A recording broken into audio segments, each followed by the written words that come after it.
Properties of waves. The definition of wave is a transfer of energy over a distance in the form of a disturbance. And there's some other definitions that we already know. The first is frequency. The symbol for frequency is kind of like this, like sideways F. It's kind of angled.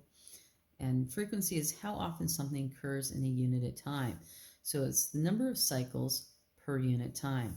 And a cycle is just one of whatever it is. So it's one of the vibration or oscillation, or like a pendulum, one swing back and forth. Period, which the symbol is capital T, is a measurement of time, and it's the time to complete one cycle. So its formula is simply time divided by cycles.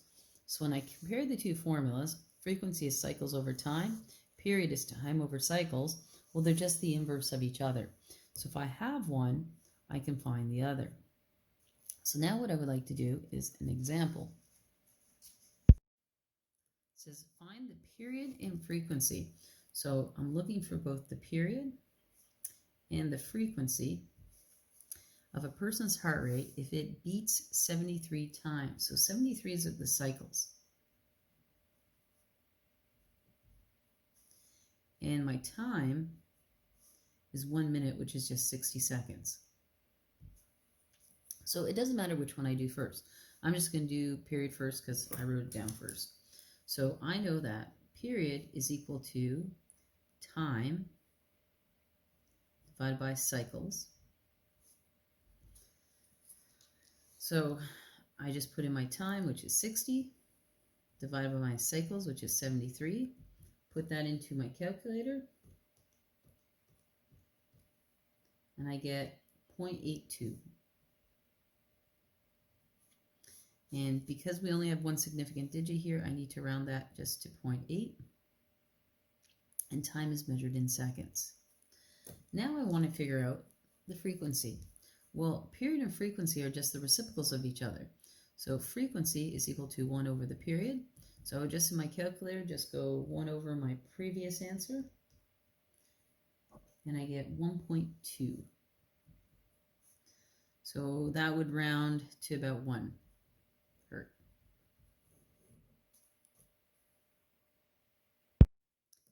The wave equation. So the speed of a periodic wave is related to its wavelength and its frequency by the universal wave equation. So this applies to all waves, and waves all travel as uniform motion. There's no acceleration. So the speed of the wave is equal to the frequency times the period. So let's try an example. Let's move this higher. It says a sound wave traveling through the air has a speed of, so we know what our speed is. Speed is 330 meters per second, has a frequency of 2.4 kilohertz. So the frequency is 2.4 kilohertz, and kilo means 1,000. So that's the same as saying 2,400 hertz. And we're looking for the wavelength. Well, the wave equation is simply V is equal to frequency times the wavelength. To get the wavelength all by itself, I divide both sides by the frequency, so I end up with the wavelength is equal to V divided by F. I plug in what I know.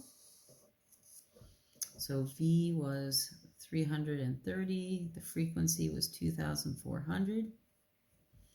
And when I put that into my calculator,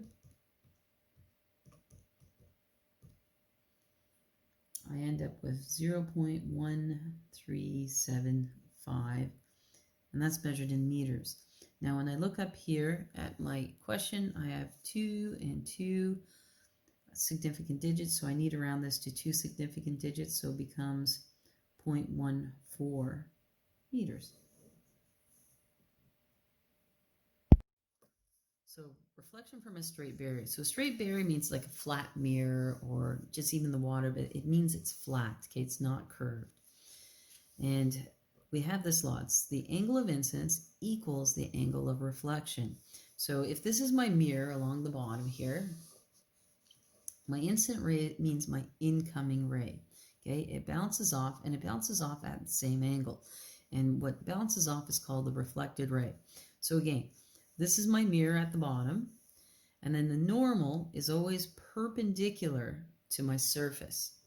So when I measure my angle is always measured from the normal. So if I want the angle of incidence, I go from the normal to my incident ray. If I want the angle of reflection, I go from my normal to my reflected ray. So the big thing to remember here is that these two angles will always be the same. The angle of incidence is equal to the angle of reflection if this is a flat barrier or flat mirror. So on the bottom here it says for reflection we must measure the angle between the incident ray and the normal, and the reflected ray and the normal. So it's important to realize always measure from the normal, never measure from the whatever the surface is. Refraction. So refraction is the bending effect on a wave's direction that occurs when the wave enters a different medium at an angle. So a medium is just the substance we're traveling through. So air is a medium, water is a medium, glass is a medium, diamond's a medium. Even the name of any of the liquids. So if you have maple syrup, it could be a medium. Light could actually travel through that. So when light enters at an angle, it will actually change direction. It will bend, and we call that bending refraction. So the ratio of the sine of the angle of incidence to the sine of the angle of refraction is a constant. That constant's n. So that's actually what we call Snell's law. So if we take the index of refraction, that's what n is, times the angle we enter it at, and the index of refraction of the second substance or the second medium times sine the angle that it bends at, that's Snell's law. So what does that all mean? Well, let's say we had air up here entering, this is a water, a pool or something. So you have a beam of sunlight, enters the pool, then it actually bends towards the normal. So whenever we go from a less dense to a more dense medium, the angle gets smaller. Remember, we always measure the angle from the normal. When I look up here, okay, in air, this was a huge angle. If it had continued to travel straight, it would be way over here someplace. It'd be way over here, okay? But because it's entering a denser medium, it actually bends a light beam down and the refracted angle is smaller. So it says as light enters a denser medium, it will bend towards the normal. So if we swapped it, we went from a denser medium to a less dense medium. So let's say you had a pool which had lights in it, and the light beam came from the water into the air. Well, what we see then is that we bend away from the normal. Our angle of refraction actually gets bigger. So my angle of incidence is small, but my refracted angle is much, much larger. So it says as light enters a less dense medium, it will bend away from the normal. So that means you get a bigger answer. So we can sum up Snell's law in a bunch of ratios. So we can use any of these. So sine theta 1 over sine theta 2 is equal to speed in the first medium divided by speed in the second medium, or the wavelength in the first medium divided by the wavelength in the second medium, or, and this is the only one that's backwards, the index of refraction in the second medium divided by the index of refraction in the first medium. So what I want to do is just an example. So it says calculate the angle of refraction for light. So I'm looking for theta 2, the angle of refraction.